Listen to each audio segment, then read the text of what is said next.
अस्सलाम वालेकुम वरहमतुल्लाहि वबरकातुहू। हमारे मुआशरे के अंदर कुछ ऐसे अल्फाज हैं जिनको हम अपनी ज़िंदगी का हिस्सा है हमारे, हम अक्सर उन अल्फाज को बोलते हैं। लेकिन क्या आपको पता है कुछ ऐसे अल्फाज हैं जिनके बोलने की वजह से हमें हमारी बीवी को तलाक वाक़ा हो जाती है। ठीक है, ये बहुत अहम मसला है, ये वाला तलाक के मसाइल हैं, बहुत ही ज़्यादा अहम मसाइल है। आप ज़रा ध्यान से वीडियो को समाअत फरमाइएगा। अगर आप चैनल पर न्यू हैं तो चैनल को सब्सक्राइब भी कर दीजिएगा और इस वीडियो को आगे शेयर भी ज़रूर कीजिएगा। कि तलाक के ऐसे अल्फाज, इससे पहले मैंने वीडियो में आपको बताया था कि तलाक के वो अल्फाज के जिनको बगैर नीयत, अगर तलाक की नीयत ना भी हो तब भी तलाक वाक़ा हो, तलाक के बायना वाक़ा हो जाती है। मैं कुछ अल्फाज आपको ऐसे पहले बताए थे। मैं कोशिश करूँगा उस वीडियो का लिंक डिस्क्रिप्शन में दे दूँ, आप वहाँ पर जाकर देख सकते हैं उस वीडियो को। तो आज वो अल्फाज बता रहा हूँ कि जो है अगर उनको तलाक की नीयत से बोला जाए तो तलाक बायना वाक़ हो जाती है। अब मैं वो अल्फाज आपको बताऊँ, पहले तलाक बायना की आपको तारीफ़ कर देता हूँ। तलाक बायना उस तलाक को कहा जाता है कि जो तलाक का अल्फाज तो नहीं है, लेकिन अगर इन जो तलाक यानी कि सराहतन तलाक के अल्फाज नहीं है, किरायतन तलाक के अल्फाज हैं वो वाले। अगर कोई शख्स ये अल्फाज बोल देता है और उससे उसके लिए तलाक होती है तो इससे तलाक वाक़ा हो जाती है। याद रखिए, जो तलाक बायना होती है इससे उसकी बीवी फ़ौरन उसके निकाह से निकल जाती है। अब वो उसका जो शोहर है वो दौराने इद्दत यानी कि निकाह से निकल चुकी है। दौराने इद्दत यानी कि जैसे उसने अब तलाक दी है, ठीक है, बीवी को कहा कि तुम मेरी तरफ से आज़ाद, ये ऐसे अल्फाज बोले हैं, ठीक है, वो अभी आपको बताऊंगा मैं इंशाल्लाह। तो वो फ़ौरन उसके निकाह से निकल चुकी है, उसका निकाह टूट चुका है। अब वो इद्दत के दौरान, और औरत की तलाक की इद्दत कितनी होती है? 3 माहवारी होती है। वो इद्दत के दौरान वो उससे अगर दोबारा मिलना चाहे तो गवाहों की मौजूदगी में, जो प्रॉपर एक शरई निकाह होता है वैसे वो उसके साथ मिल सकता है, दोबारा निकाह कर सकता है। इस मौके पर मैं आपको एक बात समझा दूं, मैं अगर आप ऐसा कोई मामला पेश आ गया है तो अगर आप, बेहतर तो यही है किसी आलिम दीन से निकाह पढ़ाए, अल्लाह वाले से, ताकि इस निकाह में खैर बरकत हो। ठीक है, अगर आप नहीं बताना चाह रहे किसी को तो आप यूँ कीजिए, मियाँ बीवी जो साबका मियाँ बीवी थे वो मियाँ बीवी दोबारा बनने जा रहे हैं, वो एक साइड में बैठ जाए और घर के 2 अफराद अपने पास बिठा लीजिए।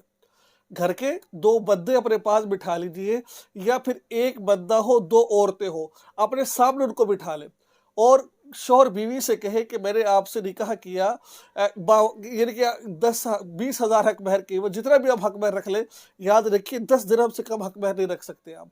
इतने एवज के मेरे सामने गवाह बैठे हैं, तो क्या आपने कबूल किया? औरत कहेगी मैंने कबूल किया, तो अब दोबारा मियाँ बीवी बन जाएंगे ये। ठीक है, तो सिंपल सा निकाह का तरीका है, सामने गवाह हो और दोनों सामने लड़के बैठे हो। कुल 4 अफराद होना जरूरी है, लड़का लड़की जिनका निकाह हो रहा है और 2 सामने जो बंदे बैठे हुए हैं, 2 मर्द हो या फिर 1 मर्द हो 2 औरतें हो। ये निकाह का तरीकाकार होता है। तलाक बायना इससे कहते हैं। दौरान इद्दत आप निकाह कर सकते हैं, इद्दत गुजर चुकी है तब भी आप निकाह कर सकते हैं। लेकिन याद रखिए, इन अल्फाज के कहने से जो तलाक वाक़ हो, तलाक बायना होती है, अगर इससे पहले कोई तलाक नहीं थी आपने दी किसी भी तरीके से, तो इसके बाद आपको तलाक के 2 इख्तियार बाकी होंगे। अगर इससे पहले 1 तलाक हो चुकी है तो फिर 1 इख्तियार बाकी होगा, अगर 2 हो चुकी है तो अब फिर कोई इख्तियार नहीं है, क्योंकि 2 पहले हो चुकी है तो 3 तलाक़ें मुकम्मल हो चुकी है। तो ये थी तलाक बायना की कुछ तारीफ जो मैंने आपको बताया। और इसमें एक और बात समझ लीजिए, तलाक बायना के बाद चाहे उसी अल्फाज को 50 दफ़ा भी कह दिया जाए, एक ही तलाक बायना होती है। जैसे मिसाल के तौर पर एक बंदे ने कहा बीवी से, मैं तुम्हें फारिग करता हूँ, फारिग करता हूँ, फारिग करता हूँ, फारिग करता हूँ, 50 दफ़ा कह दिया उसने अपनी बीवी से। अब वो जो इस मामले के अंदर जो तलाक वाक़ होगी वो एक ही वाक़ होगी, तलाक बायना। ठीक है, लफ्ज़ तलाक अगर वो 3-4 दफ़ा, वो तीनों हो जाएगी, ठीक है ना, वो अलग मसला है। लेकिन इस मौके पर जो है, क्योंकि ये तलाक बायना है, तलाक बायना के मतलब अगर तलाक बायना के अल्फाज बोले जाए तो एक ही तलाक वाक़ होती है। तो मैं यहाँ पर सिर्फ आपको एक बात समझा रहा हूँ, अगर आपके साथ कोई मसला ऐसा पेश आ गया है तो किसी आलिम दीन या मुफ्ती साहब से रब्ता कर कर उससे अपना मसला दरियाफ्त कर ले। मैं सिर्फ आपसे मुज़ाकरा कर रहा हूँ, मैं आपको फतवा नहीं बता रहा आपको मैं। आइए वो अल्फाज कौन कौन से जिनके ज़रिए से तलाक वाक़ हो जाती है अगर नीयत हो, मैं कुछ मसला अहम है वो मैं आपको आखिर में समझाऊंगा इंशाल्लाह, वो भी आपने बात को समझना है। ठीक है ना, फारिग, मैंने तुझे फारिग कर दिया। ठीक है, अगर शोहर ने इस नीयत से कहा है اس کی طلاق کی نیت تھی. جیسے کیا ہوتا ہے بعض دفعہ بیوی میں تمام الفاظ میں بات کر رہا ہوں، یہ والی میں بات کو سمجھے ذرا. اگر شوہر نے کہا مجھے طلاق دے دو، مجھے فارغ کر دو، میں تمہارے ساتھ رہنا نہیں چاہتی، تو شوہر نے کہا ٹھیک ہے میں نے آپ کو فارغ کیا، جاؤ اپنے گھر جاؤ. اب اس میں نیت کی ضرورت ہے ہی نہیں ہے بھائی، وہ آپ سے طلاق مانگ رہی ہے، آپ نے اس کے کہہ دیا فارغ ہے، طلاق بائنہ واقع ہوئی، آپ نکاح سے نکل چکے ہیں، یعنی کہ اب آپ کا نکاح نہیں ہے. ٹھیک ہے. یا پھر آپ کی جو ہے نا بحث چل رہی تھی، طلاق کا موضوع چل رہا تھا، آپ دونوں میاں بیوی کی بحث چل رہی تھی، طلاق کا موضوع چل رہا تھا، تو اس وقت آپ نے کہا میں نے فارغ کیا تمہیں. تو یا پھر کچھ بھی نہیں تھا، شوہر نے ویسے ہی جو ان سے رکھا تھی میں نے تمہیں فارغ کر دیا. اب یہاں دیکھا جائے گا نیت تھی کہ نہیں تھی. نیت تھی تو طلاق واقع ہو جائے گی. اگر نیت کا اعتبار کیا جائے گا، شوہر سے قسم لی جائے گی بھئی آپ نے جو مجھے یہ بات کہی ہے کہ تم فارغ ہو جاؤ، میں نے تمہیں فارغ کیا، بتاؤ کہ آپ کی نیت طلاق کی تھی. شوہر کہے کہ نہیں تھی، اب قسم کھائے. اگر وہ شوہر قسم کھاتے تو اس کا اعتبار معتبر ہوگا. ٹھیک ہے بھائی، قسم اس نے کھا لی ہے. ٹھیک ہے. تو اگر قسم نہیں کھاتا تو معتبر نہیں ہوگا. ٹھیک ہے. اگر تو یہ دیکھیں اس پر نیت ڈیپینڈ کرتی، جو میں ابھی آپ کو الفاظ بتاؤں گا میں نے خلاصہ آپ کو بتا دیا ہے. ان تمام الفاظ میں شوہر کی نیت طلاق کی ہوگی تو طلاق واقع ہوگی، نہیں ہوگی تو طلاق واقع نہیں ہوگی. ٹھیک ہے. یہ بات آپ نے سمجھ لینی ہے. نیت ہے تو طلاق واقع ہوگی، نیت نہیں ہے تو طلاق واقع نہیں ہوگی. یہ بات بہت اہم تھی، میں نے آپ کو بتا دی ہے. ٹھیک ہے. تو آئیے چلتے ہیں وہ الفاظ میں آپ کو بتاتا ہوں. وہ تینوں صورتیں میں نے آپ کو بتا دی ہے. طلاق کا مذاکرہ ہو رہا تھا، بیوی نے کہا دو طلاق، طلاق کی بات چل رہی تھی، بیوی مانگ رہی تھی، یہ شوہر نے دے دی. ٹھیک ہے. یہ دو تین چیزیں ہوتی ہیں، یہ نیت پر ڈیپینڈ کرتی ہے. اچھا بات کیا تھی؟ ایک لفظ کیا ہے؟ میں نے تمہیں فارغ کر دیا. ٹھیک ہے. تمہارا میرا رشتہ ختم، لفظ دو نمبر. ٹھیک ہے. میں نے یہ الفاظ آپ کو بتائے ہیں. آپ کے کوئی بھی ایسا لفظ ہو تو آپ کسی دارالفتہ سے رابطہ کریں. میں بار بار آپ سے کہہ رہا ہوں، میں صرف آپ کے ساتھ مذاکرہ کر رہا ہوں، یہ الفاظ بتا رہا ہوں. اگر آپ کے ساتھ یہ الفاظ پیش آئے ہیں تو آپ کے ساتھ بھی یہی معاملہ ہے جو میں نے آپ کو بتا دیا ہے. تمہارا میرا رشتہ ختم، طلاق کی نیت سے کہا ہے تو طلاق بائنہ، فوراً نکاح ختم ہو جائے گا. گھر چلی جاؤ اپنے، بعض وقت تو اپنے گھر چلی جاؤ. کیا ہو جائے گا بھائی اس سے؟ فوراً کیا ہو جائے گا؟ رشتہ ختم ہو جائے گا. طلاق کی نیت سے کہا ہے.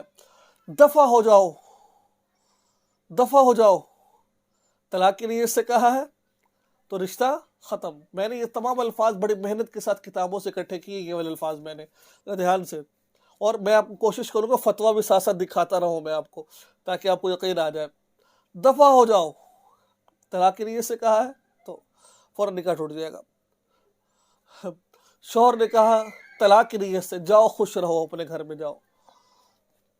بیوی نے کہا کہ بھائی مجھے چھوڑ دو، میں آپ کے ساتھ رہنا چاہتا، میں آپ کے ساتھ رہنا نہیں چاہتی ہوں.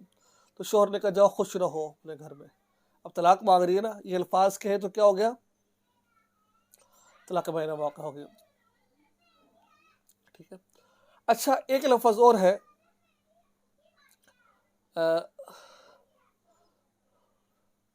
گھر چلی جاؤ، تمہارا میرا رشتہ ختم. میں نے 6 الفاظ آپ کو بولے ہیں. فارغ کہنے سے تمہارا میرا رشتہ ختم، گھر چلی جاؤ، دفع ہو جاؤ کہنا، جاؤ خوش رہو. ٹھیک ہے. اچھا ایک لفظ اور ہے، اگر یہ طلاق کی نیت سے کہا جائے تو فوراً جو نکاح ختم ہو جاتا ہے. جیسے مثال کے طور پر بیوی سے کہے کہ تم تو میری ماں کی طرح ہو مجھ پر. اب نیت پوچھے کہ تمہاری نیت کیا تھی؟ بھائی ماں کی بہن کی طرح کس طرح ہو؟ بھائی ماں بہن کی طرح اس طرح ہو جیسے میری بہن مجھ پر حرام ہے، جیسے میری ماں مجھ پر حرام ہے، ویسے آپ مجھ پر حرام ہو. اگر یہ نیت تھی، جیسے ماں کے ساتھ ہم مصری نہیں کر سکتا، بہن کے ساتھ نہیں کر سکتا، یہ نیت تھی تو فوراً نکاح ختم ہو جاتا ہے. اگر ایسی نیت نہیں تھی، بلکہ اس کا کہنے کا مطلب یہ تھا کہ بھائی جیسے میں اپنی ماں کی عزت کرتا ہوں ویسے تمہاری عزت کرتا ہوں، جیسے بہن کی عزت کرتا ہوں ویسے تمہاری عزت کرتا ہوں، کوئی غلط مطلب نہیں تھا، پھر طلاق واقع نہیں ہو گئی ہے. تو ویڈیو کافی لمبی ہو گئی ہے. انشاءاللہ العزیز میں کوشش کروں گا اور بھی چیزیں آپ کو بتاؤں طلاق کے متعلق. اللہ کے نبی نے فرمایا قرب قیامت لوگ بیویوں سے زنا کریں گے. آج وہ مرحلہ آ چکا ہے. اگر آپ کے ساتھ ایسا معاملہ ہے تو آپ اس کو زندگی میں ہی سالو کر لیجئے، حل کر لیجئے. آخر کا پھر زندگی میں پریشانی آپ کو اس کا سامنا نہیں کرنا پڑے گا آپ کو. دعا میں یاد رکھیں. چینل